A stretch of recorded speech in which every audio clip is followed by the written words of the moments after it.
Welcome, guys. The composite timeout. We're back. It is Friday. Hope you liked the preview the other day of the NBA Finals, and Game One was last night in Boston. And those questions that I had in the preview, some of them were answered.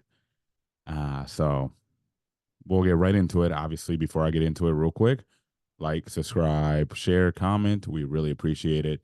It builds, it builds. Helps the network out, helps the other shows and everything else. Big week. Um,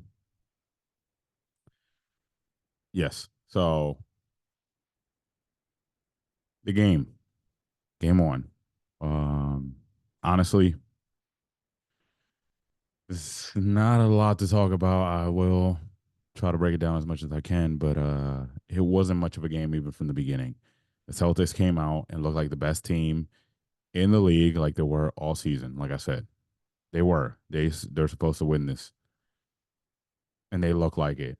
They proved me wrong from what I was seeing in the other three rounds, and this looked like the team that I wanted to see in the first three rounds. I mean, first three rounds.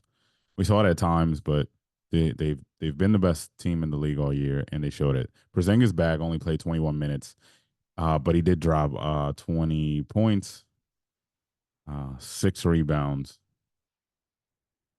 and not a bad night shooting. 8 for 13, 2 for 4 from three at 3 blocks. He only had 21 minutes. The starters, uh, Jalen Brown went from 22, and the rest of the starters went double digits. Tatum 16, right behind Tatum, Derek White 15, 12 for Drew Holiday, and 10 from uh, Al Horford. As far as Dallas goes, not a good game offensively. Uh, it seemed as if Dallas decided to take away Kyrie, and they let Luka do his thing, and they shut down everybody else. Luka did get 30 points. He did have 4 turnovers. He went 12 for 26, 4 for 12 from three, 10 rebounds. So he had a double double, but minus 10 on the court. Kyrie, only 12, went 0 for 5 from three, 6 for 19 from the field, uh, had 3 turnovers. I mean, and then the next score was PJ Washington for them, who had 14. So PJ Washington was the second biggest scorer. Um, Actually, off the bench, they got some points from Jaden Hardy. So he had 13. So this is how Dallas went. It was Luka Doncic 30, Hardy 13. I mean, PJ Washington 14, 13 for Hardy, 12 from Kyrie. The rest of the starting five, obviously Gafford, he might put up 10 off rebounds, putting back up, things like that. Gafford's not the person I'm looking for offensively to do stuff. Derek Jones was 1 for 2 from three. That's a big no compared to before. PJ Washington had 14 and was 0 for 3 from three. Not a good day for those two guys who have woken up in the playoffs and have been a sight to see meshing in with these guys. And they've been kind of they've been the big help. They weren't a big help this game. Like I said, it looked like um, Boston set out to shut out everybody else. They let Luka do his thing. Luka was gonna get his. He had 30, but it wasn't a great 30 and 10. But the rest of the guys were really shut down.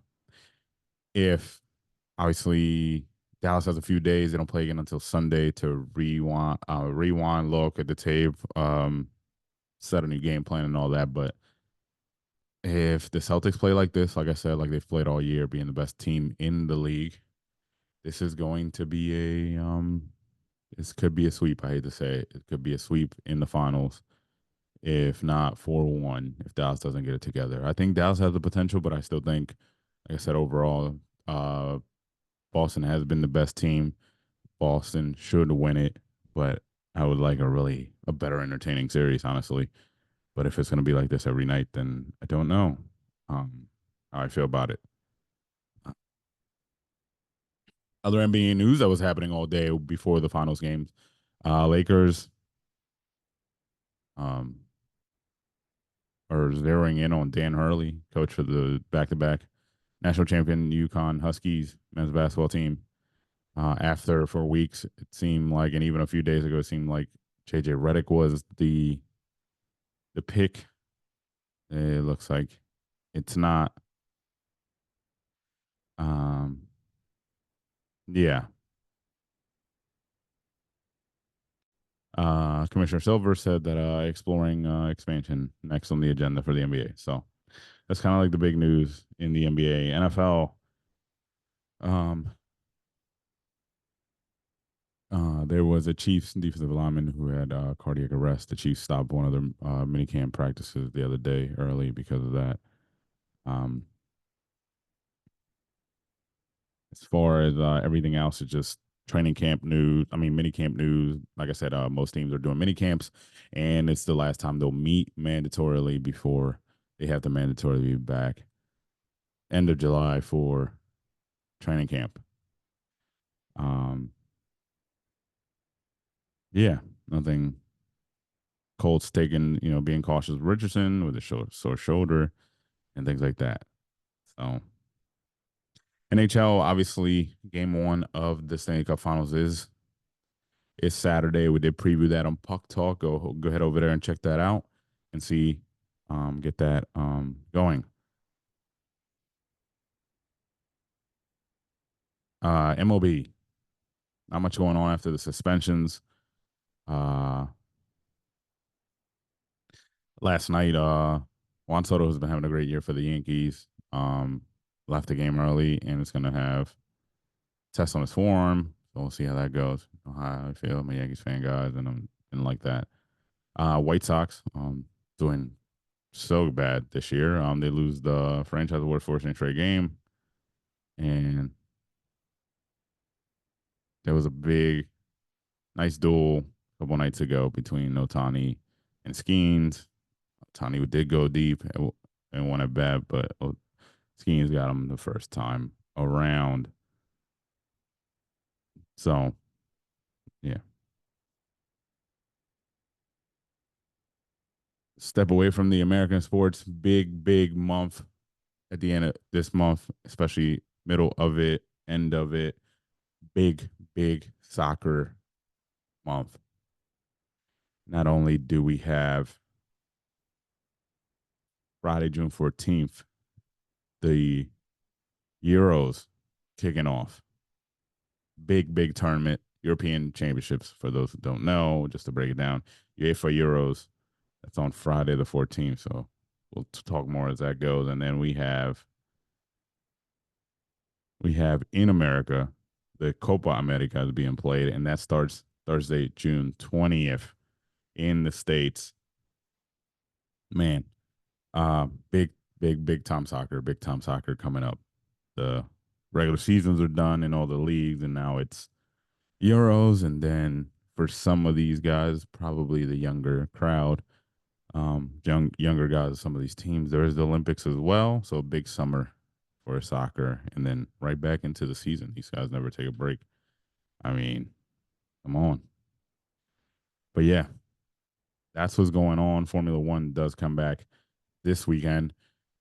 We are this weekend. We are in Canada, so Canadian Grand Prix is back this weekend, and then that's what's going to happen. We'll see if we can get more new winners. Um, obviously, last two races we've had two different winners aside from Max Verstappen. So I like that. I like the parity, even though that's not the history of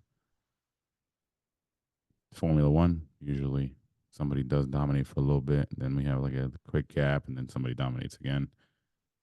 It's Verstappen's turn. He's won five out of the